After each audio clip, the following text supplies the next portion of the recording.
Muy buenas noches, bienvenidos a un programa más de Don C, iniciando la semana, hoy lunes 26 de junio.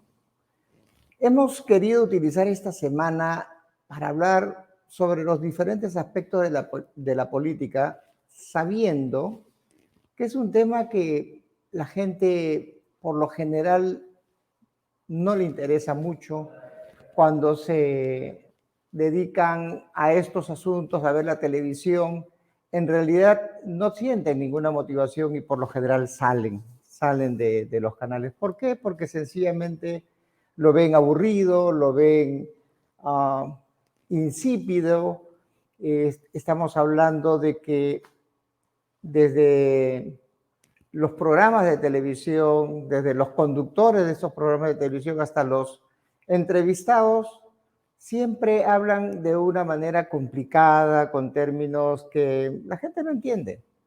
A pesar de que el tema político y también el tema económico son temas cotidianos de la gente.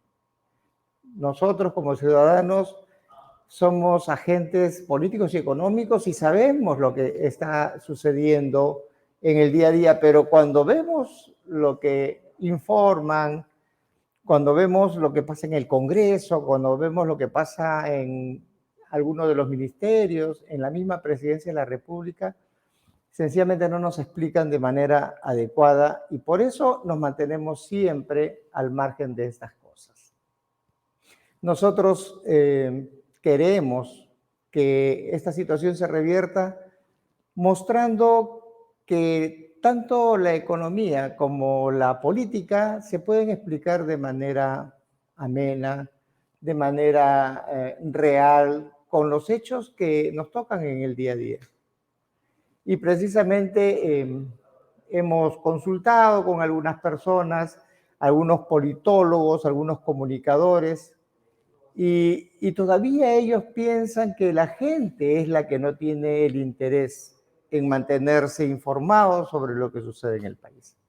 No le echaría yo tanto la pelota a la población, no le echaría tanto la pelota a los hombres y mujeres, niños y jóvenes, porque al final, como todos nosotros somos elementos que nos estimulan y si los mensajes no nos representan ninguna curiosidad, sencillamente tratamos o evitamos estar en esa corriente, ¿no?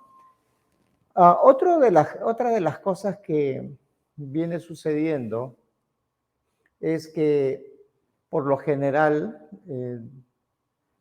se malinforma sobre el tema económico. Existen tantas posiciones políticas, por un lado el grupo de izquierda, el grupo de extrema izquierda, los que se dicen que son de derecha, pero que al final no lo son, al final confunden a la gente y la gente al final lo toma como si esto fuese una broma.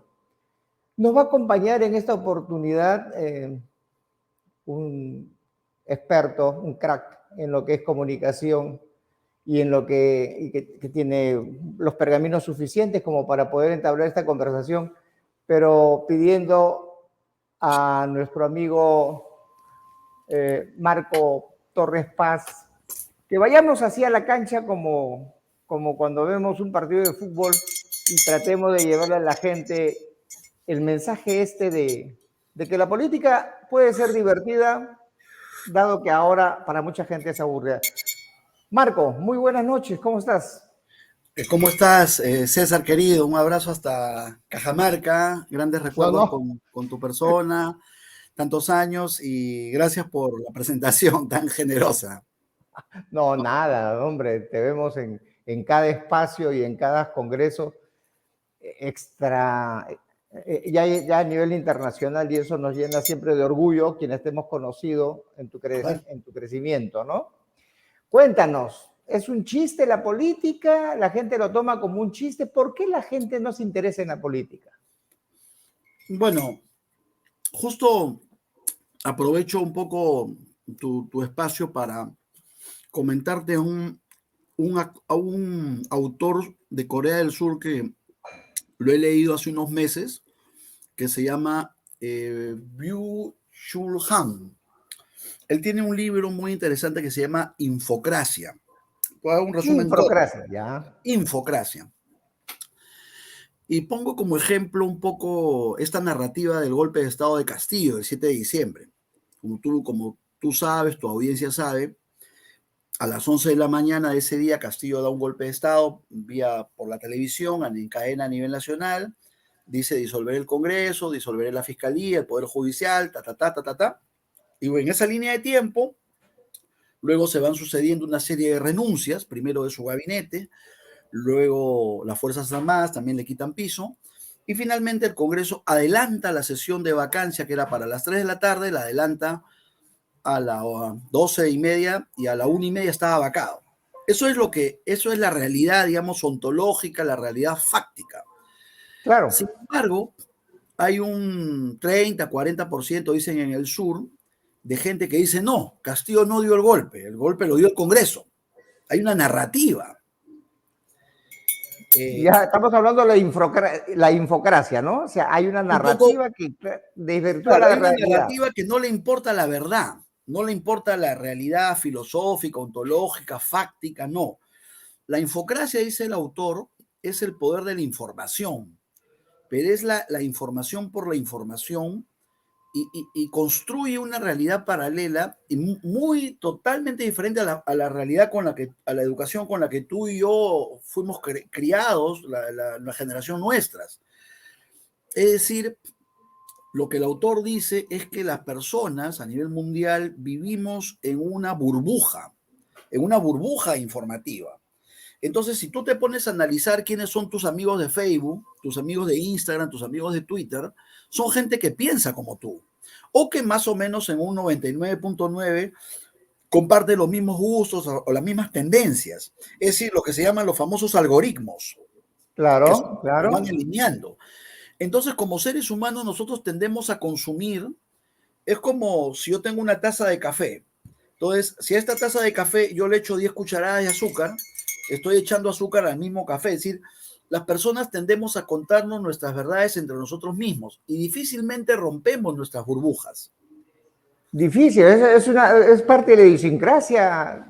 Mira, ¿es un factor psicológico? ¿Cómo? Yo creo de que es un poco, me estoy tratando de acordar de algunos profesores cuando yo estaba en la universidad, en la década de los 80, por ejemplo, el que con un sol iba y compraba su República, era porque quería consumir las noticias de acuerdo al punto de vista de la República. O el que con un sol compraba el diario de Marca, era porque quería saber las noticias según la perspectiva de ese diario. O el que pagaba un sol 50 por el comercio, ¿me entiendes? O sea, sí, cada uno quiere consumir lo que le apetece. Y esa es una conducta racional, ¿ah? Es una conducta... En economía... yo diría que es humano. En economía, te digo, Marco, es así, o sea, la gente va al mercado a comprar lo que quiere, no lo que le obligan a comprar. Mira, y entonces en esa actitud, yo creo que compras alguien lo estudió y está trabajando ese punto, ¿no? En el tema de la información sucede esto. Entonces, lo que el autor dice, es un libro muy bueno, yo te lo recomiendo, te lo voy a recomendar por internet. Me lo pasas, sí. Fue escrito, es un surcoreano que vive en Alemania, lo escribió en alemán en el 2021 y recién fue traducido al español a inicios de este año, 2023. Ah, mira. Sí. Entonces, justo te lo digo porque yo tuve una exposición en Medellín en mayo último, y estando en Colombia, la gente te preguntaba, oye, ¿qué pasa en el Perú, no? Nos llegan estas noticias desde Lima, ¿no? Nos llegan estas noticias del Perú. Entonces, ¿qué sucede? Y ahí viene la otra burbuja, que es la burbuja informativa. Es que la mayoría de corresponsales de las grandes cadenas internacionales, llámese CNN, New York Times, etcétera, afincados en Lima, son de cierta tendencia ideológica. Y ellos transmiten una visión totalmente distinta, donde Castillo es la víctima y donde el Congreso es el verdugo, por más increíble que esto nos parezca. Entonces, por eso yo decía, la realidad fáctica del 7 de diciembre es que incluso si retrocedemos a las 11 de la mañana, es que a las 10 de la mañana Salatir Marrufo estaba ante la Comisión de Fiscalización diciendo yo le di plata a Castillo, yo tengo cómo probarlo. Que es todo este tema de Sara Goday y este tema de vivienda. Claro. Muchos dicen que eso despierta en Castillo el tema del golpe, que fue improvisado. Ya, pero digamos, el concepto es que la gente se deja llevar por la información, o sea, su conducta está determinada por la información o desinformación en todo caso.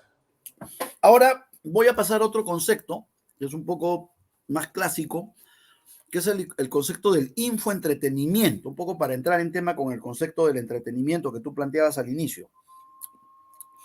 Allí, recordará, hubo un presidente norteamericano llamado Ronald Reagan.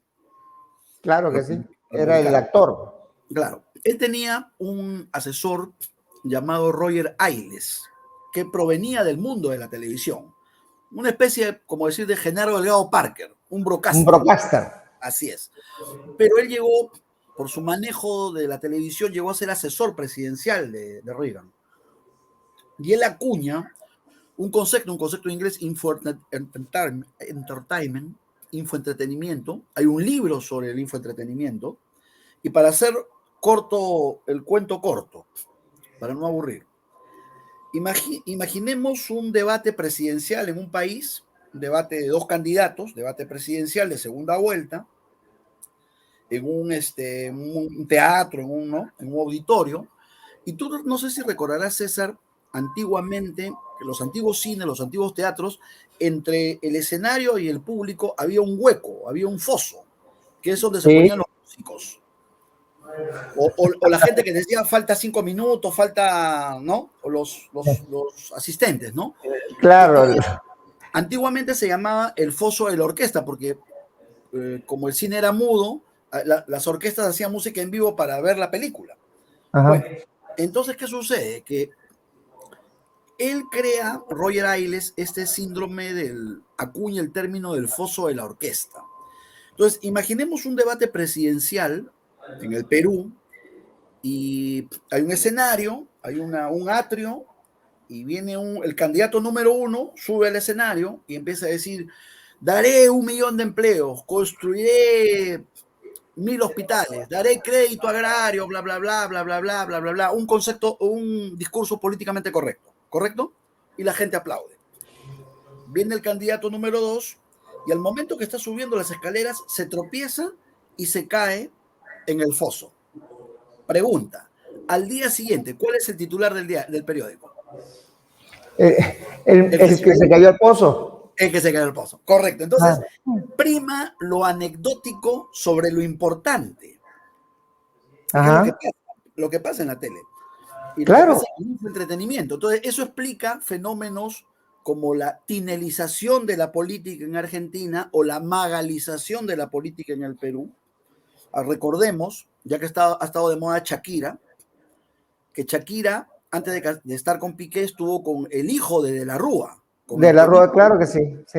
No duró mucho. De la Rúa, presidente, cayó, muchos dicen, por un programa de Tinelli que se llamaba Showmatch, porque fue ridiculizado el presidente de la Rúa y al día siguiente tuvo que huir en un helicóptero y eso produjo una crisis en Argentina que tuvo 3 presidentes en una semana. Entonces le echaron la culpa a Tinelli de esta ridiculización del presidente de la Rúa. En el Perú hemos tenido, por ejemplo, candidatos como Alan García, que cerraban campaña televisivamente hablando, preparando ceviche con su esposa en Magali, o a Humala con Nadine preparándolo. Claro, hemos visto ahora último con Chibolín y todo el rollo, pero digamos... ¿Se entiende el concepto? Es la banalización, el entretenimiento llevado a la política, la farandulización de la política. Pero Marco, hay algo que debemos prestar atención. Eso de allí no es casual, eso de ahí no es meramente el marketing. Hay alguien que está titereteando todos estos conceptos. Mira, En 1948, George Orwell escribió una novela en 1984 y había, o sea, simulado un El gran espacio hermano. el gran hermano. Estamos, o sea, pero había un ministerio, el Ministerio de la Verdad, que era precisamente lo contrario, que era cómo construimos narrativas para que la población tenga una idea de algo totalmente diferente a lo real, a lo fáctico. Eso ya se Yo sabía. creo que, mira, Alguien está arriba. he leído la novela y sé a lo que te refieres. Pero yo propondría, digamos, te lo digo por la experiencia profesional, porque yo he llegado a una conclusión, César, que me imagino que tú también la compartirás, que una cosa es lo que nos enseñan en la universidad y otra cosa es la realidad, Por la vida supuesto. cotidiana. Ajá. Cómo te ganas la plata, cómo te ganas el dinero tú en el día a día, que es totalmente diferente a la teoría, a lo que pueden enseñar las aulas universitarias. A mí en la universidad me habían enseñado esos conceptos, del gran hermano, del títere, de la mano que mece la cuna, la superestructura, la infraestructura, de visiones incluso muy marxistas de la comunicación, muy, muy influenciadas por el concepto de modo de producción de Karl Marx. Es decir, que quienes manejan el modo de producción determinan la ideología, la cultura, la prensa, etc. Pero yo creo de que, y adhiero más a un término que se llama la fenomenología, que es decir, el estudio de lo cotidiano. Es decir, muchos de los votantes votan o con el estómago, o con el hígado, o con el corazón, pero no racionalmente. Es decir, y ahí voy a decir una herejía, pero muchos amigos en común que tenemos se las pasan toda su vida haciendo planes de Ah, gobierno. Y la gente no vota, no lee ni Condorito, César. La gente no lee nada. Estudiantes, la gente, la gente escucha hablando huevadas. Eso claro, es lo que la gente está pegado. estudiantes, Marco, quiero que me des una dispensa para poder sí, sí, pasar nuestros anuncios comerciales y dale, dale, continuamos, ¿te parece? correcto, dale, dale.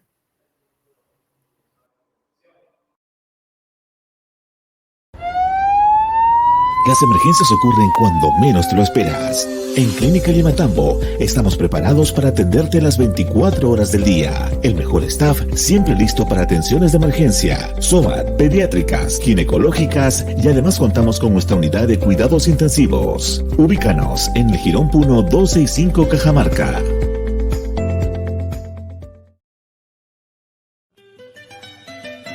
Tranquila, Rebeca. Utiliza Dectofin F. El Dectofin F es un potente antiparasitario diferente de los demás que elimina la licuia o fasciola hepática. Además, mata todos los parásitos internos y externos de nuestros animales. El Dectofin F es un antiparasitario completo. Los deja limpiecitos de parásitos a nuestro ganado. El Dectofin F no produce aborto. Se puede aplicar a cualquier hora. Olvídese de los otros. Luego de dosificar con Dectofin F, aplicar Vitavic con Hematorrey y tus vacas reventarán con la producción de leche. Tendrán más crías y todos tus animales estarán más gordos. El Dectofin F, Vitavic y Hematorrey lo encuentras en las mejores veterinarias de su localidad.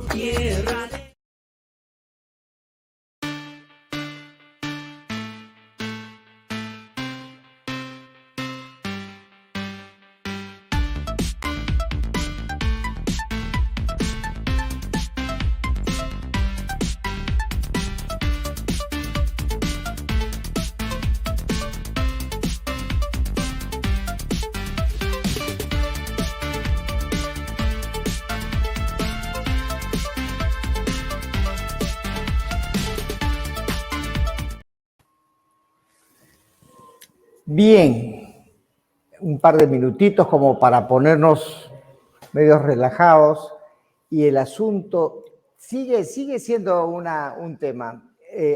La banalización de la política, esto que traes del surcoreano, que es la infocracia, o sea, el El infocracia yo entiendo que es el Es gobierno que de la lo información. que el resumen es que los sistemas de información y la inteligencia artificial dominan y influencian a las personas más que la realidad misma. Es decir, así como con inteligencia artificial tú puedes reproducir imágenes, etcétera, lo que se está descubriendo es que, mira lo que ha pasado en Rusia, ¿no? Hay dos narrativas, una de Putin, la otra de los contrarios a Putin, o lo que pasó con Ucrania. Es decir, los prorrusos consumen noticias de Sputnik, de la agencia TASS, de los que le provee y la parte contraria al otro. Entonces, son como guerra de bandos y guerra de burbujas. ¿Se entiende? Sí, Y sí. es lo mismo que vamos a ver en la campaña estadounidense entre Trump y Biden, si es que Trump gana la nominación republicana. Parece que sí, ¿no? Sí, yo creo que es lo más probable, pero a lo que voy es de que a la final se resume en quién cuenta mejor el cuento, en quién da el mejor storytelling, en la mejor narrativa, la mejor forma de contar, el que es más eficaz. Y vuelvo e insisto, no importa la verdad fáctica ni la verdad ontológica, importa quién cuenta mejor el cuento. Por eso que vemos que algunos sectores, no, sobre todo de Puno, ¿no? Que son reacios al actual gobierno del Perú, crean y dicen, yo creo que quedó un poco desubicados porque decían Dina asesina, Dina no me representa. Entonces entonces Castillo te representa. Entonces, ¿me entiendes? Queda un poco Sí. descolocado. O dicen, no, el que dio el golpe fue el Congreso. Han acuñado un nuevo término, dicen dictadura congresal, esa es la última. Claro, Entonces, a raíz lo de Zoraida Ábalos, ¿no? a raíz de la elección del defensor del pueblo también. Pero yo te También. digo, como de un colectivo de 130, donde hay 12, 13 grupos totalmente distintos, vas a hablar de una dictadura. O sea, o sea, totalmente fuera de contexto. Y es más, si retrocedemos un poco, César, en el tiempo, y tú eres un testigo privilegiado de esto, recuerdas que el antifujimorismo, y eso es una división que hace este politólogo Carlos Meléndez, que es muy amigo. Él dice que en el Perú hay dos grandes identidades, el fujimorismo y el antifujimorismo. Pero el antifujimorismo es alimentado por imágenes, por ejemplo, dice la dictadura de Fujimori, lo hemos escuchado varias veces, ¿no? Ese término. Y yo te digo, ¿en qué dictadura hay elecciones municipales en la principal capital del Perú, que es Lima, donde gana Andrade? Andrade le ganó a Yoshiyama en el 95 y a Hurtado Miller en el 98. Claro que sí, claro que No sí. sé si eso pasará en Corea del Norte o en Cuba o en Venezuela o en Nicaragua. Ricardo Belmont fue alcalde de Lima, opositor en 93. La Defensoría del Pueblo la crea la Constitución del 93. La ley de cuotas para que más mujeres postulen a los cargos se da el año 96. Y quien crea el Ministerio de la Mujer es Fujimori. Y si retrocedemos más en el tiempo, ¿quién da el voto a la mujer en el Perú? Odría, un militar. Entonces, conceptos aparentemente democráticos, vemos que en la realidad, en la práctica, fueron dados por gobiernos de otra índole o de otro corte, de acuerdo a cómo los han etiquetado. Y esa es una lucha permanente que yo tengo con los alumnos de ciencia política, porque yo lo que les digo es, así como te acuerdas que en el colegio teníamos el mataburro de ciencia política es un diccionario que se llama Diccionario de Ciencia Política Editorial Siglo XXI. Ahí te dice qué es una democracia, qué es una dictadura, qué es una oclocracia. Oclocracia fue lo que pasó con Merino, la turba, el gentío. Pero volvemos a la infocracia, porque eso fue promovido por una información perversa. O sea, al final la gente se la creyó. Marco, yo tengo pero familia. en el caso de Merino, más que una información, digamos, de un día o de 2 días, fue todo un sembrío que hizo Vizcarra, acuérdate que alimentó él a los medios de comunicación. Claro que sí. Y ahí quiero ir, por ejemplo, a este diario El Trome, que me imagino que alguna vez lo ha chequeado. Si tú chequeas El Trome, que es el diario chicha más vendido de Latinoamérica, ojo, tiene más de 200.000 ejemplares vendidos diario. En Más la que el comercio. contracarátula tiene una columna que se llama Las Malcriadas. No sé si lo digo, o El Malcriado. Salen unas vedettes con ropa diminuta, las vedettes, las malcriadas, ¿correcto? Y al lado sale una columna que se llama El Búho. No sé si lo has leído. No, no, no. Bueno, te invito a que lo leas. Pero Eso más lo o leen, menos, ¿cómo es? eso lo leen los llanteros, lo leen los microbuseros, los cobradores de combi, la gente del Populorum. El Búho y las malcriadas. La contratapa del Trome es la malcriada, que es la vedette, y una columna que habla de política en clave divertida. Entonces yo recuerdo mucho, no sé si recordarás, la segunda vuelta del 2011 entre Keiko y Ollanta Humala. Y de pronto, ciertos medios del Grupo El Comercio, tibiamente, en la segunda vuelta, trataron de apoyar a Keiko porque se suponía que Humala venía de la órbita chavista. Claro, vino con el sable. Claro, entonces, ¿qué sucede? Que el Búho, que durante 10 años había dicho Fujimori asesino, Fujimori mató, la Cantuta, Barrio Salto, papapá, ta, de pronto daba loas a Keiko. Y como que se vio muy artificial porque no podías cambiar a la gente en un mes lo que habías dicho en 10 años. Lógico. O sea, por un tema de peso. Algo pasó, ya lo mermelearon. No, pero a lo que voy, mira, lo pongo en clave de las academias preuniversitarias. Tú no puedes, que yo siempre digo que son un negocio, tú no puedes aprender en 3 meses lo que no aprendiste en 10 años de colegio. ¿Se entiende? O sea, claro. Si no tuviste una buena base de colegio, puedes repasar algunos conceptos, hacer simulacro, pero no puedes aprender en 3 meses lo que no aprendiste en 10 años. Igual, yendo al ejemplo del Trome, no podías manipular la imagen que durante 10 años habías dicho todo lo contrario. Es un tema de que durante 23 años, querido César, y lo sabes, claro. el tema de los caviares no solamente ha sido el control del Poder Judicial, de la Fiscalía, sino de la forma de pensamiento, del tema de las universidades, el tema educativo. Hay muchos chicos, los llamados generación del Bicentenario, entre comillas, que han quedado descolocados en esta coyuntura, porque un supuesto gobierno de izquierda como el de Castillo terminó decepcionándolos. ¿Se entiende? Entonces, allí tú ves que la realidad se está imponiendo, la vida cotidiana a veces se impone sobre estas imágenes. Ahora, yo no desdeño a la inteligencia artificial, a lo que son las redes, y yo creo que los partidos políticos, los candidatos van a tener que trabajar mucho en ese aspecto.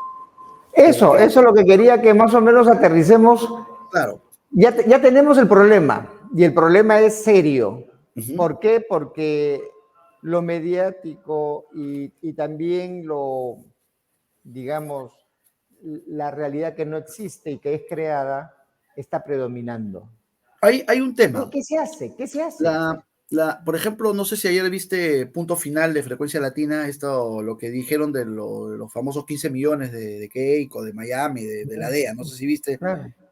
Correcto. Entonces eso es la realidad, y ya se sabía además. Pero se sabía en el tiempo, en ese momento en que la cruzaron, se sabía. Lo que pasa es que claro, lo bajaron. Pero lo que te quiero decir es que hay mucha gente, y eso lo sabes tú en Cajamarca, que dice que Keiko es dueña de Yanacocha. Que Keiko y se la creen.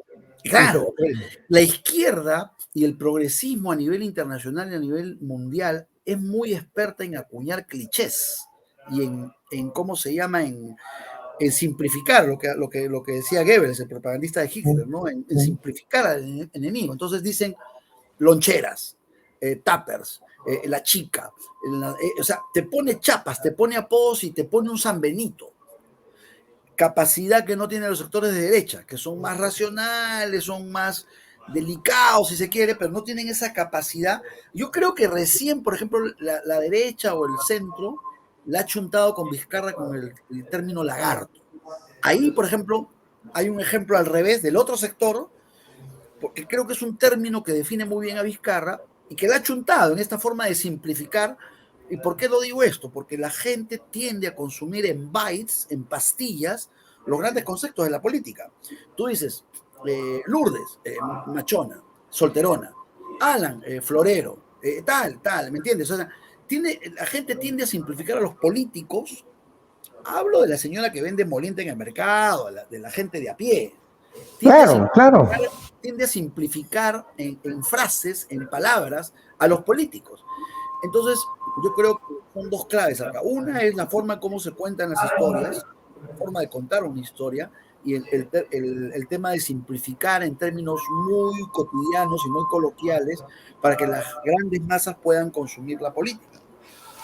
Marco, gran tarea que tienen los políticos, las organizaciones políticas para contrarrestar estos mecanismos que hacen que para la gente la política sea algo no atractiva y por lo tanto ellos tienen la oportunidad cualquiera, el que maneja mejor el discurso, de llevarse el premio gordo. Ya hemos terminado nuestro horario. Yo te pediría tus reflexiones finales y alguna recomendación por ahí para que la gente que nos ve pueda tomarlo en cuenta y diga, oye, la política no es tan chistosa, ¿no? Sino que es algo serio. Yo creo que un poco en la línea que tú expresas, cuando yo trabajo campañas, cuando lo primero que se hace es la investigación, el diagnóstico, te encuentras con eso, que la política es, digamos, es vista como una actividad mafiosa, como una actividad mala, donde los políticos son vistos pues como los mormones que tocan las puertas de las casas, ¿no? Que le echan agua caliente, ¿no? O agua fría, ¿no? Que la gente los espanta. Para los jóvenes también ven con desconfianza a los políticos, ven con desconfianza a la política. Entonces, el reto de las campañas es convencer a ese elector no político o apolítico o poco motivado en votos. Eso es un poco el negocio nuestro, es decir, transformar la piedra en oro, transformar a esa gente desmotivada. El alquimista. Y al final lo que te interesa a ti es que vayan el día de la elección y marquen la opción que tú quieres, ¿no? Y de eso se trata, de movilizar el voto a eso. O sea, ahora, yo tengo una línea de trabajo que es el llamado voto millennial, que ahora el voto millennial tú lo dices en términos gruesos, ¿no? Pero, digamos, técnicamente los millennials son del año 85 para acá, pero hay la generación X, la generación Y, o sea, ya hay subdivisiones. Inclusive, los primeros millennials no eran nativos digitales. Ahora tenemos electores que ya son nativos digitales. Es decir, que han nacido no con un pan bajo el brazo, sino con un iPhone bajo el brazo. ¿Te das cuenta? Son totalmente distintos. Entonces, su forma de mirar es distinta, su forma de consumir es distinta, sus velocidades son distintas. Hay que adaptarse a ellos. Yo tengo un pequeño experimento que hago yo con alumnos. Te acordarás tú la novela La ciudad de los perros de Vargas Llosa. Sí. Entonces, le digo, bueno, acá está el libro La ciudad de los perros, ¿no? Para que ustedes la lean ya en un resumen. No, profesor, guácala, horrible, no, son más de 200 páginas, ¿quién va a leer eso? No. Bueno, acá está la película La ciudad de los perros. Ah, sí, la película sí. Y al final, la película casi dice lo mismo que el texto, pero es lo audiovisual lo que es más atractivo para ellos. Claro. Entonces, ¿qué es lo que te estoy diciendo? De que muchos de los mensajes tienen que ser muy creativos, tienen que ser muy audiovisuales, tienen que ser muy veloces, tienen que ser muy rápidos, tienen que ser videos de muy corta duración que vayan directo al punto, al bull, al corazón, videos de 20, 30 segundos máximo. 40 segundos, un minuto ya para un millennial es mucho, ¿eh? Ojo. Tipo TikTok, tipo, ¿no? Una cosa muy rápida, que sea muy digerible. Eso es lo que los convence más que los discursos antiguos, el político de meeting, orador, eso los Víctor Raúl, los Belaúnde, eso ya fue. No, ya no existe. Pueden existir por ahí, pueden coexistir, pueden convivir. Pero, digamos, no tiene efecto importante. Tienes que colar esos mensajes y hacerlos más digeribles, ¿no? Eso básicamente. Siempre agradecido contigo, mi estimado Marco. Oye, nada, espero que algún día me lleves a Cajamarca. Estoy transmitiendo desde Lima y nada, cualquier rato... Hay que vernos. ¿Estás en Lima? En un salón de café conversaremos más más ampliamente. Excelente. Aprovechemos el fin de semana largo, César. Ok, te abrazo. Claro que sí, nos hablamos. Un abrazo Chao. y saludos a toda tu audiencia. Gracias. Muy bien, eso ha sido todo por hoy. Nos hemos sobrepasado 6 minutos de nuestro horario habitual. Nos vemos el día de mañana con otro tema más en Don C. Chao.